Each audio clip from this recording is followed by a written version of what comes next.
이 특히 짓다가 부도난 건물 같은 경우는 상당히 초고수가 아니면은 이 요리하기 어렵습니다. 여러분, 안녕하십니까. 오늘, 음, 밖이 상당히 춥고 눈도 많이 내리고 있네요. 이제 한겨울 같은 그런 분위기입니다. 아, 오랜만에 제가 며칠 만에 지금 촬영을 하는 것 같은데, 어제 촬영을 올렸군요. 저희 학원에서, 기본반 무료 특강이 있었어요. 옥션 문제를, 물건을 가지고, 어, 한 3시간 정도, 두 시간 정도, 강의를 했습니다. 했는데, 음, 역시 실전이니까, 어, 반응이 뜨거웠습니다. 반응이 더 훨씬 더, 일반 강의보다는 훨씬 더 좋았는데, 그렇다고 해서 일반 강의를 무시하면 안 됩니다. 그 기본적인 강의에, 그거를 그 기본적인 이론과 기본적인 판례, 기본적인 그런 이론에 제대로 또 밝아야 좀 어려운 물건일수록 유천만이 된 물건을 낙찰을 받을 수가 있게 됩니다. 자, 오늘은 음, 제가 오전에 잠깐 물건을 검색하다가 특수한 물건을 좀 발견했어요. 특수하다는 거는 뭐 특별한 건 아니고요. 유치권도 있고, 법정지상권도 성립 여지가 있고, 또 건물을 짓다만 건물이에요. 짓다가 부도난 거. 이거 세 가지는, 이 특히 짓다가 부도난 건물 같은 경우는 상당히 초고수가 아니면은 이 요리하기 어렵습니다. 보통 사람들은 요리를 하기 힘드는데, 어쨌든 이 물건을 한번 들어보십시다. 한번 오늘 권리 분석하고 물건 분석을 해보도록 하겠습니다. 평택시 그 팽성읍 두리에 있는 물건인데요. 이 물건은 자 보시다시피 지금 건축 중인 게 그림으로 사진에 나타나죠? 예, 사진에 나타날 겁니다. 이 물건에 임차인이 있는지 여부는 불분명해요. 이거는 뭐 음, 조사를 통해서 현장 조사를 통해서 밝혀야 될 것이고 그리고 말소기준 권리는 뭐 단독주택이니까 큰 의미는 없습니다. 어쨌든 근저당 행복신협의 근저당이 말소기준 권리가 되고요. 이 뭐 이런 건 같은 말소기준 권리가 큰 의미는 없습니다만 어쨌든 이 행복신협이 임의경비 신청을 했어요. 건설업자인 DS건설이 아마 공사 대금을 못 받은 것 같아요. 이 친구들이 이 회사에서 아마 유치권 행사를 하고 있는 것 같은데, 이 회사에서 강제경매 신청을 했고요. 자, 강제경매 신청을 했는데, 무익력 경매가 될 가능성이 높았어요. 그런데, 행복신협에서 임의경매 신청을 해서 결국, 중복경매가 된 겁니다. 중복경매가 된 것이기 때문에, 아, 선행 절차에 따라서 절차는 진행이 되고, 특별히 뭐 문제는 없어요. 무익료가 될 가능성은 낮고, 보시다시피 이 지금 팽성읍이 이 물건이 단독 건물로 되어 있는데 대지 건물 이 물건도 현장에 가보지 않고 공부를 모두 보기 전에는 초보자들은 이 물건이 어디까지가 대상인지도 헷갈릴 정도로 좀 복잡한 물건입니다. 하지만 이런 물건을 바로 낙찰을 받았을 때 에, 쾌감을 느낄 수가 있고 수익을 많이 남길 수가 있는 것이죠. 자, 보시다시피 건물 1층, 2층, 3층, 총 3층에 사용 승인이 나고 보존 등기까지 됐어요. 됐는데, 자, 조금만 내려보면요. 자, 물건 상태를 잘 보셔야 됩니다. 요거는, 앞에 거는 둘이, 98-30이고, 그 밑에, 그 다음 거는 98-12, 임야라고 되어 있어요. 임야로 되어 있고, 자, 이 표시를 해보면은 여기, 자, 여러분, 그냥은 잘 안 보이실 거예요. 자, 요 보면은, 보이시죠? 자, 요 옆에 요게 평택시 평생을 둘이 98-26번지 26번지 임야 어, 200 임야 이렇게 적혀 있죠. 임야로 되어 있죠. 임야 259평방미터 78.35평이네요. 자, 여기 보면은 현 조성 중인 토지 입찰외 공사 중단된 구축물 소재라고 이렇게 명시되어 있죠. 이게 바로 이게 바로 어, 짓다가 부도난 건물입니다. 자, 기존에 이미 준공이 난 건물도 있고, 자, 이 물건을 잘 보실 줄 알아야 돼요. 초보자들은 이 물건을 잘 못 봐서 엉뚱하게 오해할 수가 있습니다. 자, 보시면은 임야 있죠? 조성 중인 토지 입찰 외 공사 중단 구축물 소재라고 돼 있죠? 그리고 요 밑에도 역시 마찬가지예요. 이렇게 보면은 여기도 그렇죠? 여기도 98-25번지에 역시 마찬가지입니다. 임야 어, 다음 필지 보면은 98-26번지 여기도 역시 그렇게 표시되어 있죠. 현 조성 중인 토지 입찰 후에 공사 중단된 구축물 소재라고 이렇게 명시되어 있습니다. 그 다음에 여기도 마찬가지. 임야 182평방미터.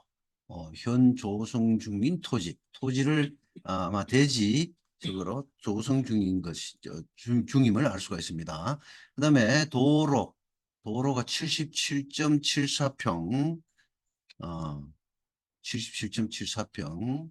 그 다음에 또 도로가 있네요. 대지군요. 어, 요거는 주거 대지의 나지로 좀 주거 나지라고 써져 있는데, 아, 나대지란 얘기예요. 아, 주거용 나대지. 그 다음에 여기도 보면은 대지인데 주거 나지인데 입찰 후에 컨테이너 소재라고 되어 있죠. 컨테이너가 거기에 소재하고 있나 봐요. 그 다음에 또 대지인데 현 조성 중인 토지 입찰 후에 공사 중단된 구축물 소재라고 또 있죠. 이 물건이 좀 복잡합니다. 그 다음에 도로가 있고 그 다음에 또 도로가 있어요. 또 112평방미터. 요거는 도로 4평방미터. 그 다음에 됐습니다. 이 물건이 자 도로가 3개. 자 토탈 요 보면은 용도별 매각 목록 요약이라는 게 보이시죠? 음, 자 임야가 4필지. 자 그 다음에 대지가 3필지죠? 58평. 그 다음에 주택이 있는 토지 건물이 주택이 있는 게 주택이 요거 주택도 있습니다. 주택에 토지가 74평, 건물이 69평. 짓담한 건물도 있고 완성된 건물도 있고 요 도로가죠? 세 필지가 있습니다. 자, 이걸 한번 쭉 보십시다. 보시면은 건물 번호의 이 난에 보면은 건물이 이렇게 사용 승인 난 건물이 있고 그다음에 감정평가란에 보면 최저가 12, 한 13억 정도 되네요. 전체 물건의 가격이 13억 정도. 최저가가 지금 현재 34%대로 이미 유찰이 되어 있어요. 4억 3천 정도. 지금 현재도 상당히 메리트 있죠. 메리트 있는데 아마 이 물건은 좀 더 유찰이 좀 더 될 겁니다. 유찰이 아마 좀 더 될 것으로 생각이 됩니다. 예상이 됩니다. 지금 보시면은 임차인은 아까 말씀드렸고 그리고 권리 분석은 간단해요. 다만 특수 물건이 있다는 거. 유치권이 있고 유치권은 이 건에서 유치권은 아마 진성 유치권일 가능성이 상당히 높습니다. 진성 유치권일 가능성이 높아요. 그리고 법정지상권은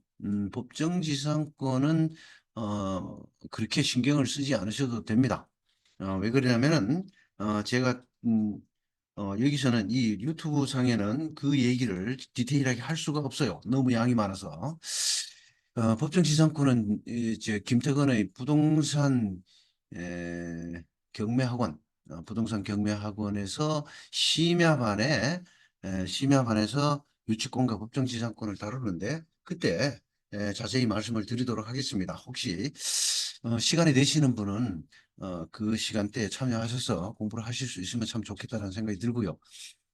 법정지상권은 성립되면 되는 대로 방법이 있고 되지 않으면 되지 않은 대로 방법이 있습니다. 그러나 일반인들은 그렇게 그거를 간단하게 생각하고 법정지상권은 성립되면 되는 대로 되지 않으면 되지 않은 대로 방법이 있다라더라. 뭐 이렇게 생각하시면 안 됩니다. 이거는 초고수들이 생각하는 방법인데 그렇게 뭐 어려운 방법은 아니에요. 인내심을 요구하고 다만 소송을 조금 다룰 줄 알아야 돼요. 그거를 가지고 낙찰 받아가지고 변호사 사무실에 의뢰를 하게 되면은 낙찰자가 돈을 고생을 하고 돈은 변호사가 버는 그런 황당한 일이 벌어지니까 그거는 좀 곤란하고 그렇지 않은 방법으로 소송을 조금 핸들링 할 수 있으면 이 건 같은 경우는 그래서 메리트가 있는 겁니다. 상당히 메리트 있는 겁니다. 지다가만 건물도 있고, 또 법정지상권 여지도, 성립 여지도 있고, 유치권 성립 여지도 있고, 유치권은 지금 유찰을 최대한 많이 시켜가지고 아마 현장에 그 공사업자와 진성 유치권자라면은 공사업자와 협상을 해서 처리를 할 생각을 하고, 그 다음에 법정지상권은 소송을 통해서 처리를 하면은 좋은 방법이 있습니다. 방법이 있고 그렇게 하시면 될 것 같습니다. 그래서 지금 현재 그러니까 내일 모레 평택 지원에서 경매가 진행이 됩니다. 진행이 되는데 지금 이번 기일이 34%대입니다. 34%대. 사실 이번 기일에도 더 유찰시켜야 됩니다. 유찰시켜야 되고 그 다음 기일 다음 기일 정도? 다음 기일 정도? 만약에 이 물건을 낙찰을 받는다면은 속된 말로 한 방에 거의 이거는 7, 8억 내지 7, 8억에서 10억 가까이 세이브할 수 있는 물건입니다. 이런 물건들은 흔치 않아요. 그리고 이 물건을 낙찰을 받아가지고 그 주변에 추팔산업공단이 있어요. 추팔산업공단 또는 그 조금 더 가면은 또 아산 테크노밸리라는 공단이 또 있어요. 그런 공장지대의 사람들을 대상으로 임대업을 하셔도 상당히 메리트가 있는 건물이다라는 말씀을 드리고 다만 이게 에, 상당히 법적으로 난해한 물건이기 때문에 굉장히 메리트가 있지만은 법적으로 난해한 물건이다라는 말씀을 드리고 자 이게 지금 네 번 유찰 한 5번, 4번, 5번 정도 유찰되면 거의 바닥입니다. 바닥. 그냥 죽는 거예요. 법적인 해결만 할 수 있으면 정말 메리트 있는 물건입니다. 자, 그렇게 좀 정리를 하고요. 이런 물건을 바로 낙찰받을 수 있어야 단 한 건만 낙찰받아도 인생에서 남들이 벌지 못하는 걸 속된 말로 한 방에 남들이 못 보는 금액 이상을 벌 수가 있는 그런 메리트가 있다. 만약에 지금 다음 기일이 4억 3천인데 한두 번 정도 더 유찰되면은 엄청나게 떨어집니다. 거의 뭐 1, 2억대로 갈 거예요. 1, 2억대. 이 여러 필지, 건물과 대지 이 필지가 엄청납니다. 면적도 상당하고 그럼에도 불구하고 이 건은 어, 진성 유치권이 있기 때문에 쉽게 낙찰받기 어렵고 또 법정지상권 성립 여지가 있기 때문에 그 법정지상권을 에, 요리할 수 있어야만 됩니다. 그리고 또 아까 보시다시피 컨테이너가 있었죠? 컨테이너. 음, 어디 갔더라? 보십시다. 여기 보면은 컨테이너 여기 있네요. 그죠? 여기에 컨테이너라고 자 입찰 외 컨테이너 소재 이 컨테이너가 보통 그냥 갖다 덜렁 갖다 뒀을 경우도 있지만은 이게 보세요 입찰 외의 물건이에요 컨테이너가 그래서 다른 것들은 아마 뭐 제시 외 물건이고 뭐 입찰 외 공사든 구축물 어, 구축물 있죠 이런 구축물들은 다 협상을 해서 매수를 해야 돼요 매수를 해야 됩니다. 입찰 물건이 아니에요. 이거는. 그래서 이런 것들을 협상을 잘 하셔야 됩니다. 또 있죠. 조성 중인 토지 입찰 외 공사 중인 구축물 소재.